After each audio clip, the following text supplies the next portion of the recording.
Muito bem, já estamos de volta para falar sobre política aqui no Em Dia. Por um minuto ainda é bom dia. Paulo Roberto já está conosco aqui para falar sobre política, sobre os bastidores. Bom dia, Paulo. Bom dia. A gente falando agora há pouco sobre políticos, né, ligados a emissoras de rádio. E certa vez eu fui entrevistar o senador Humberto Lucena. Sim. Presidente do MDB, era manda-chuva lá do Senado. Aí ele conversando, aí ele tinha uma voz, né, forte, né, grave. Disse, meu filho, essa entrevista é para que rádio? Eu disse, é para a Rádio Tabajara, senador. Eles, eu fui locutor da Rádio Tabajara. tinha sido mesmo. Eles foram um dos primeiros locutores. Ele tinha voz de locutor mesmo. Da Rádio Tabajara. É. E outro que nós falamos agora há pouco aqui em off, o ex-governador e senador Maranhão. Maranhão adorava a rádio. Era, gostava muito. Inclusive era dono da Rádio Serrana de Araruna. Exatamente. Grandes figuras da política. Pois é. Né? Depois tem uma história de Humberto Lucena que eu vou lhe contar em off. Boa! Pois bem, minha gente, nesse instante está acontecendo a reunião do presidente da República, Lula da Silva, com os comandantes militares. Aeronáutica, Marinha e Exército. Com os comandantes foi o ministro da Defesa, Zé Múcio Monteiro. Você sabe que há uma tensão entre Lula e os militares, houve problemas, Lula deu uma declaração semana passada dizendo que não confiava nos militares, isso pega mal na caserna, porque da mesma forma que quando alguém duvida do resultado da eleição, o ministro Alexandre de Moraes fica machucado, se sente mal, porque ele foi o comandante de todo o processo eleitoral, quando alguém diz que não confia nos militares e generaliza, ninguém gosta disso. É como se alguém dissesse, eu não confio num programa com Anchieta Araújo e Paulo Roberto, nós não ficaríamos satisfeitos. Agora, segundo um colega de Brasília, me falou agora há 10 minutos, pegou mal uma história de Lula levar para essa audiência, adivinha quem? Josué Gomes da Silva. O filho de Zé Alencar, que não tem nada a ver com militar, e que é o presidente deposto da Fiesp, mas é o homem de Lula na Federação das Indústrias, e Lula levou por 2 motivos, segundo essa fonte. Primeiro, para prestigiar o Josué, dizer ao pessoal lá da indústria de São Paulo, que é a mais poderosa do Brasil, eu estou com o Josué e ele deve conseguir, digamos, no Poder Judiciário, se manter na presidência da Fiesp.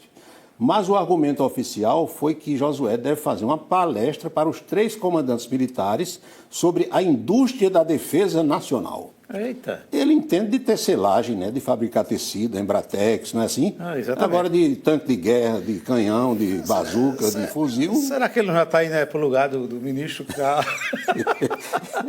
Eu não sei bem se foi uma boa ideia de Lula, mas, bom, são os bastidores de Brasília que estão chegando aqui até nós. O fato é que isso precisa ser distensionado. Existe uma tensão, existe uma desconfiança. É bom lembrar, para aquela história da Voz do Brasil, um aviso aos navegantes. No domingo, dia 8, quem era o comandante do GSI? Quem manda no GSI era Augusto Heleno? Não era mais. Era o G. Gonçalves. É assim que Lula chama o general Gonçalves. E por que o pessoal do BGP não bloqueou a entrada das pessoas no Palácio do Planalto? Né? Houve falha. Quer dizer, já foi o Gabinete de Segurança Institucional de Lula que falhou lá, não estou falando no Supremo, nem no Congresso, mas no Palácio do Planalto, sim. Então tem muita coisa para ser esclarecida. Eu também fui perguntado, tenho recebido mensagens, como a Anchieta e todos os colegas aqui que falam sobre política, sobre essa história da prisão do ex-ministro Anderson Torres. Por que o Anderson Torres está num batalhão da polícia? Porque ele se encontra numa sala chamada de Estado-Maior, com frigobar, com televisor, com chuveiro quente, com tudo isso? Porque a lei permite. O homem é servidor de carreira da Polícia Federal, é delegado da Polícia Federal. Então, se alguém acha que isso é um privilégio, então mude a lei. Tem que falar com deputados e senadores para mudar a lei. Exatamente. Ele está dentro da lei, tem que mudar a lei. Ele é delegado da Polícia Federal, pode ser até que perca o cargo, ninguém sabe do julgamento, do desfecho dessa história, mas hoje ele tem direito, sim, a essas, digamos, regalias ou que alguns consideram privilégios. Eu tenho, se eu for preso, que Deus me livre, eu tenho direito a uma sala de Estado-Maior, você tem também, nós somos formados, temos curso superior.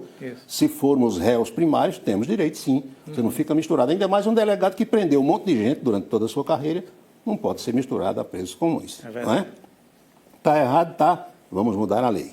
Pois bem, o ministro Alexandre de Moraes, hoje, sexta-feira, dia 20, deve concluir aquela história da análise de cada caso dos presos no dia 8 e no dia 9. E ele resolveu até ontem à noite a situação de 740 pessoas daquelas presas Essas 740 tiveram as prisões temporárias convertidas em preventivas, estão presas, estão na papuda, e liberou 335 outras pessoas com aquelas medidas cautelares. Tornozeleira, não pode usar rede social, uma série de imposições que quem descumprir vai para a jaula, vai para a cadeia. E nessa leva de ontem tem paraibanos. Sim. E a nossa produção preparou aqui. São 9 paraibanos, 5 tiveram as preventivas decretadas, olha aí.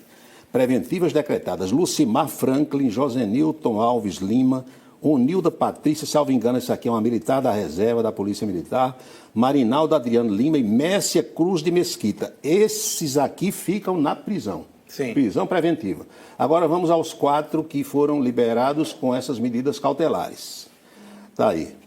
Claudiane Pereira, Verônica Avelino, José Carlos da Silva Soares e Fabíola do Nascimento tiveram a liberdade concedida, mas com tornozeleira, sem poder usar rede social, sem poder sair de casa à noite, sem poder frequentar bar. Tem uma série de imposições do ministro Alexandre de Moraes, que hoje deve concluir essa história da análise de cada caso. Preventiva, sem tempo determinado, o pessoal está reclamando, mas o que há de se fazer. E ainda sobre Brasília, o ministro Benedito Gonçalves, que é o corregedor da Justiça Eleitoral, ele aceitou abrir mais uma AIJE, Ação de Investigação Judicial Eleitoral, contra o ex-presidente Jair Bolsonaro. Sim. Dessa vez, quem ajuizou essa ação foi a coligação de Lula, alegando uma série de problemas, abuso de poder político, econômico, reunião em palácios e tal. Meu amigo, está se desenhando a inelegibilidade de Jair Bolsonaro. Pelo andar da carruagem... E parece mais rápido que... Muito mais rápido do que algumas pessoas pensavam. E a defesa de Bolsonaro, que está agindo, embora ele esteja nos Estados Unidos, o pessoal aqui está trabalhando, pediu ontem exatamente ao ministro Benedito Gonçalves para que desconsidere aquela história da minuta do ato que Estado de Defesa e tal. Isso é um documento apócrifo que ninguém assinou, nem foi publicado, e se o pedido vai ser atendido ou não, nós também não sabemos. Eu temo, Anchieta, já conversamos isso aqui, é que aconteça no Brasil e espero que não ocorra o que está acontecendo no Peru. De ontem para hoje no Peru a situação se agravou muito mais porque o presidente foi afastado e está preso, a vice assumiu e a população não aceita, botaram fogo em prédio público, foi uma madrugada de terror, especialmente na capital Lima e na cidade de Arequipa. Arequipa teve inclusive o aeroporto fechado, está a maior confusão e já morreram 54 pessoas. Até imagens o aí. pior é isso, né? 54 mortes até agora, o que a gente não deseja que aconteça. Não, de jeito Bota nenhum. essa boca para lá, como diz um amigo meu, em relação ao Brasil.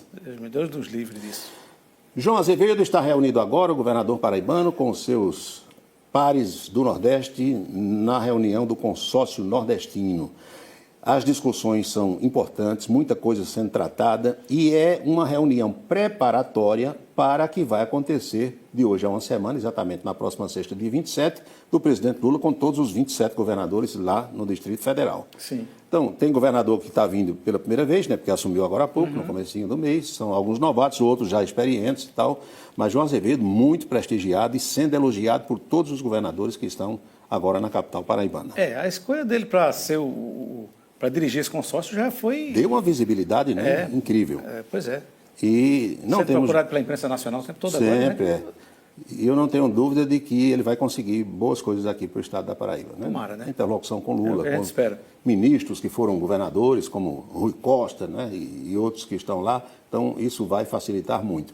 Aqui em Campina Grande tem a história agora que está sendo chamada de dança dos vereadores. Eita. O vereador fica insatisfeito, aí procura a gente da imprensa, dá uma entrevista. Eu estou deixando a base, eu vou embora agora para você. Aí Bruno Cunha Lima disse, venha cá, meu filho, vamos conversar. No outro dia, só, não é bem assim, estou pensando em ficar por aqui. Né? Nada que uma boa conversa não resolva.